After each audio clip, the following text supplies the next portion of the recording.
ताजमहल का गुप्त भूमिगत क्षेत्र। यहाँ हम फर्श पर एक रहस्यमय मार्ग देख सकते हैं जो सीधे भूमिगत हो जाता है। अब अगर हम करीब से देखें तो यह न केवल जालीदार धातु के दरवाजों से बंद है, बल्कि अगर आप दरवाजों के अंदर देखते हैं तो इसे लकड़ी के बोर्ड से ढक दिया गया है। इसका न केवल यह अर्थ है कि आपको इस मार्ग में प्रवेश करने की अनुमति नहीं है, बल्कि आपको यह देखने की भी अनुमति नहीं है कि अंदर क्या है। यह भूमिगत मार्ग कहा जा रहा है, यह ताजमहल की मुख्य संरचना के ठीक बाहर स्थित है। लेकिन अगर हम ताजमहल के अंदर चलते हैं तो आप एक और विशाल मार्ग देख सकते हैं जो भूमिगत हो जाता है। यह भी बंद है, लेकिन एक संकेत है जो कहता है कि यहाँ मत रुको या इस बंद मार्ग की तस्वीरें मत लो। एक सीलबंद मार्ग की फोटो क्यों नहीं खींची जानी चाहिए? क्या ताजमहल के नीचे सच में एक गुप्त तहखाना है? अधिकारी अनिच्छा से स्वीकार करते हैं कि ताजमहल में एक भूमिगत क्षेत्र है और वे कहते हैं कि एक कक्ष है जिसमें राजा शाहजहां और उनकी पत्नी मुमताज की कब्रें हैं। लेकिन जमीनी स्तर पर हम दो और कब्रें भी देख सकते हैं जो उन राजा और रानी की ही कब्रें हैं।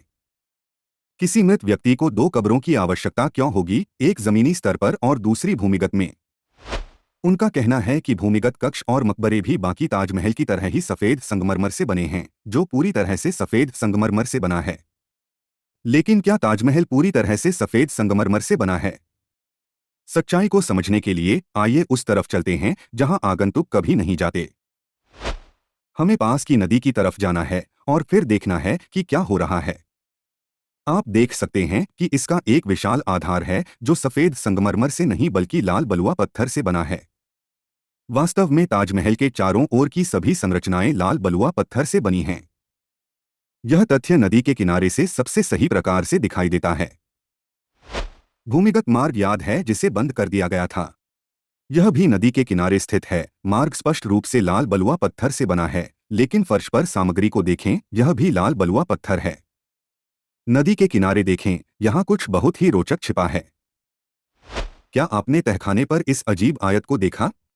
यह प्रवेश द्वारों में से एक है जो सीधे ताजमहल के भूमिगत क्षेत्र में जाता है। हम इसके बारे में कैसे जानते हैं?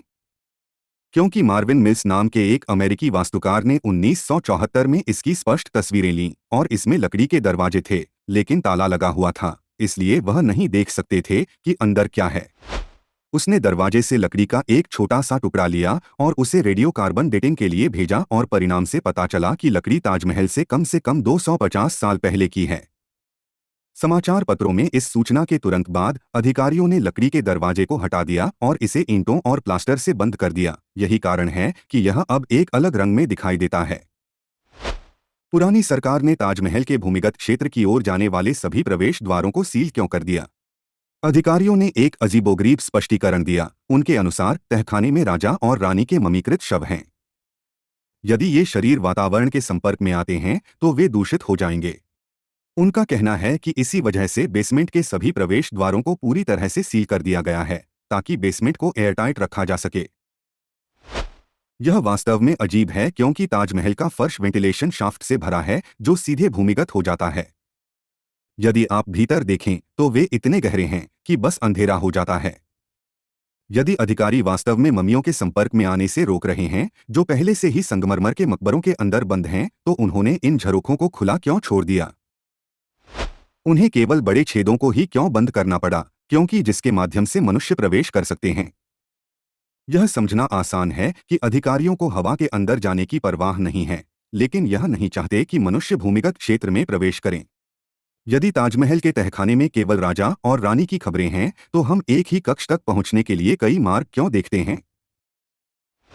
लकड़ी के दरवाजे पर कार्बन डेटिंग के सबूत क्यों दिखाते हैं कि इसे ताजमहल से सदियों पहले बनाया गया था? क्या यह संभव है कि ताजमहल के चारों ओर तहखाना और बाकी संरचनाएं राजा शाहजहां से सदियों पहले बनी हो? इसे समझने के लिए हमें राजा शाहजहां के दरबारी इतिहासकारों द्वारा लिखित पद शाहनामा नामक पुस्तक को पढ़ना होगा।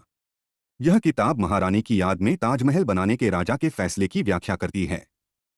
यही किताब वास्तव में साबित करती है कि इसके आसपास के बाकी ढांचे पहले से ही मौजूद थे।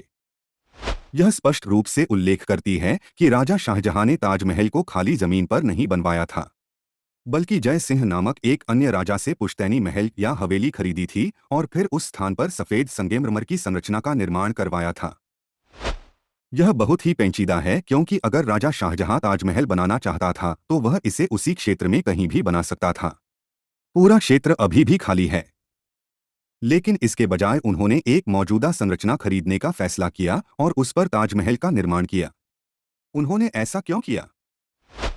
क्योंकि ताजमहल का सफेद संगमरमर की संरचना अपने आप में एक स्मारकीय परियोजना थी। वास्तव में राजा शाहजहां इसकी वजह से लगभग दिवालिया हो गया था। अगर उन्होंने ताजमहल को खाली जमीन पर बनाने का फैसला लिया होता, खासकर नदी के पास, तो खास और प्रयास दोगुने हो जाते, क्योंकि तब उन्हें एक विशाल नींव बनानी पड़ती। हवाई दृश्य वास्तव में पुष्टि करते हैं कि तहखाने और बाकी संरचनाएं ताजमहल से बहुत पहले बनाई गई थी। सभी प्राचीन संरचनाएं पूरी तरह से लाल बलुआ पत्थर और ईंटों से बनी है और एक किले से मिलती जुलती है। इन्हें केवल राजा शाहजहां द्वारा शीर्ष पर सफेद संगमरमर के गुंबदों को जोड़कर संशोधित किया गया था, जो हम जमीनी दृष्टि से बिल्कुल भी नहीं समझ सकते हैं। यह स्पष्ट है कि यह चित्र ताजमहल से पहले का है, लेकिन इसके अंदर क्या है? क्या यह संभव है कि तहखाने में वास्तव में एक प्राचीन रहस्य हो जिसे अधिकारी नहीं चाहते कि हम इसका पता लगाएं? आपने सीलबंद मार्ग के ऊपर बिखरे सिक्कों को देखा है। ये स्थानीय लोगों द्वारा दिया गया धार्मिक चढ़ावा है जो मानते हैं कि भूमिगत संरचना प्राचीन देवताओं का मंदिर है। स्थानीय लोग इस मंदिर को बादलगढ़ मंदिर के रूप में संदर्भित करते हैं और दावा करते हैं कि यह कई कई मील तक भूमिगत है। इस क्षेत्रों के आसपास आगरा नामक किला है। ये ताजमहल से महज 2 मील की दूरी पर है। आगरा किले का मूल नाम बादलगढ़ था। इसकी पुष्टि इतिहासकारों और पुरातत्वविदों ने की है। लेकिन फिर हम वही पैटर्न देख सकते हैं। जहां मुख्य संरचनाएं लाल बलुआ पत्थर से बनी है, वहीं गुंबद किसी अन्य सामग्री से बने हैं। इतिहासकार स्पष्ट रूप से कहते हैं कि यह संरचना राजा अकबर द्वारा संशोधित की गई थी, जो राजा शाहजहां के दादा है। ये आश्चर्य की बात नहीं है कि यहाँ भी एक विशाल मार्ग है जो सीधे भूमिगत हो जाता है और इसमें जालीदार दरवाजे हैं। लेकिन फिर से, जैसा कि आप देख सकते हैं कि यह बंद है। वास्तव में यह एक पुराना मार्ग है जो कि भूमिगत हो जाता है और अब इसका उपयोग नहीं किया जाता है। अब समस्या यह है कि यह मार्ग अंदर से बंद है। इसका मतलब यह है कि कम से कम एक व्यक्ति इसके अंदर है। इन भूमिगत सुविधाओं का उपयोग कौन कर रहा है और क्यों? फिर हम आगरा के किले में भी इसी तरह के वेंटिलेशन शाफ्ट को लंबवत नीचे की ओर क्यों देखते हैं और यहाँ नीचे जाने वाली सीढ़ियों को देख सकते हैं। हमेशा की तरह यह भी बंद है। यह सिर्फ एक छोटी सुरंग नहीं है, बल्कि आप यहाँ कुछ बहुत ही दिलचस्प देख सकते हैं। एक गुंबद के आकार का मेहराब जो कि मुगल वास्तुकला की विशेषता है। इस निषिद्ध क्षेत्र में पहली नज़र से पता चलता है कि यह निर्माण प्राचीन नहीं हो सकते हैं। वे वास्तव में राजा अकबर या उनके वंशजों द्वारा बनाए गए थे। लेकिन फिर एक छेद से झांकने पर हम कुछ ठोस प्रमाण देख सकते हैं कि भूमिगत संरचनाएं प्राचीन काल की है। वर्गाकार आधार वाला 8-मुखी स्तंभ जो लगभग सभी प्राचीन भारतीय मंदिरों में पाया जाता है। वस्तुत प्राचीन भारतीय ग्रंथों में इसका एक नाम है, जिस अष्टकोण स्तंभ कहते हैं। आप इन बहुआयामी खंभों को भारत के लगभग किसी भी प्राचीन मंदिर में देख सकते हैं। यहां तक कि हम्भी के संगीतमय स्तंभ भी बहुआयामी है। ध्यान दें कि स्तंभ भी लाल बलुआ पत्थर से बना है। वही सामग्री जिसका उपयोग ताजमहल के तहखाने को बनाने में किया गया था, और ये सदियों बाद बनी नई ईंट की दीवारें हैं जो प्राचीन भूमिगत संरचना को संशोधित करती हैं। इस क्षेत्र को देखें। एक समान अष्टकोणीय स्तंभ हटा दिया गया है क्योंकि यह नए ईंट के निर्माण में हस्तक्षेप कर रहा था। यह स्पष्ट है कि राजा अकबर या शाहजहां ने इन नई दीवारों का निर्माण किया था। लेकिन स्तंभ बहुत पुराना दिखता है। इससे साबित होता है कि एक प्राचीन भूमिगत संरचना है जो हमसे छिपी हुई है, जिसके ऊपर ये किला और ताजमहल दोनों बने हैं। ताजमहल और आगरा किले के बीच की दूरी लगभग 2 मील है। आगरा के किले से ताजमहल ऐसा दिखता है। इसका मतलब है कि उनके बीच में एक विशाल भूमिका शहर फैला हुआ है जो एलोरा गुफाओं की भूमिका शहर की तरह है। या यहाँ प्राचीन निर्माण रहा होगा जिनके ऊपर ये नवीन संरचनाएं निर्मित की गई है।